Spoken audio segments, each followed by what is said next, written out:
महानगरों में या मध्यम स्तर के शहरों में भी अब ऐसा कोई अपार्टमेंट नहीं है जिसमें घरेलू सहायिका या मेड काम करने नहीं आती। कोविड-19 के दौर में सबके दरवाजे उनके लिए बंद हो गए। बहुत से लोगों ने अपनी मेड का तनख्वाह, उनका वेतन देना जारी रखा, बहुतों ने नहीं दिया। उनमें से हर एक की कहानी जूझने वाली है, अपने परिवार को पालने वाली है, ज्यादा काम कर कम कमाने वाली कहानियां हैं। लेकिन वो इस दौर में किस तरह से रह रही हैं? मॅडम ने मला मार्चचा पगार दिला फक्त। मैडम ने मुझे मार्च की सैलरी दी और अब जब मैंने फ़ोन किया कि कब आऊं तो कहती हैं कि जब तक स्थिति नहीं सुधरती तब तक मत आओ। ये वंदना मात्रे है, मुंबई के चुनापट्टी इलाके में रहती है। पति है और 3 बच्चे हैं। अंधेरी में काम करती थी बच्चों की केयरटेकर के तौर पर। 6 साल काम किया, लेकिन 90 दिन से उनके पास पैसे नहीं हैं। पति ने हाल ही में एक कंपनी ज्वाइन की, उन्हें 3 महीने के पैसे नहीं मिले और अब उनको अपने बच्चों के लिए स्कूल की फीस भी देनी है।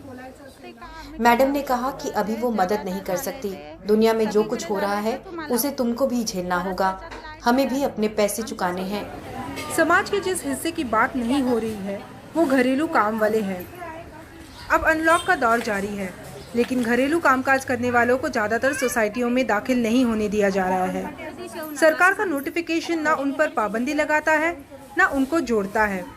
आशा इंगले 6 घरों में काम करती रही, हर महीना 8,000 रुपये कमा लेती, लेकिन अब उनका काम छूट गया है। वो अपने बेटे के साथ रहती है, एक कमरे वाले किराए के मकान में। लॉकडाउन के दौर ही मई में बेटे का ट्यूमर का ऑपरेशन हुआ। आशा ने ब्याज पर 3 लाख रुपए उधार लिए। अब नहीं समझ पा रही है कहां से पैसे लौटाएं। अब बस किसी तरह गुजारा हो रहा है। खाली मार्च का पगार दिया उन लोगों ने, बाकी तभी से पगार ही नहीं। कुछ पगार नहीं मांगती है तो उन लोग बोलते हैं हम लोग तो नहीं देगा, जब काम पे नहीं आते तो पगार कैसा देगी।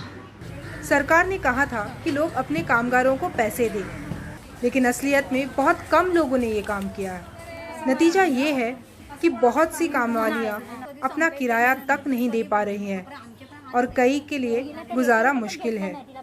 सोसाइटी वाले मानते हैं कि वो अपने साथ कोरोना ले आएंगी और इसीलिए उनको घुसने की इजाज़त नहीं है। हाल ही में प्रतिभा सुतार के पति की मौत हो गई। वो अपने बच्चों और देवर के साथ रहती है। लॉकडाउन में उसका काम छूट गया, लेकिन प्रतिभा फिर भी खुशकिस्मत है। 3 घरों में काम करती थी, एक ने बुला लिया, बाकी 2 ने मना कर रखा है। कोरोना का तो कुछ पता भी नहीं है, पर हमें अभी भी नहीं बुला रही है।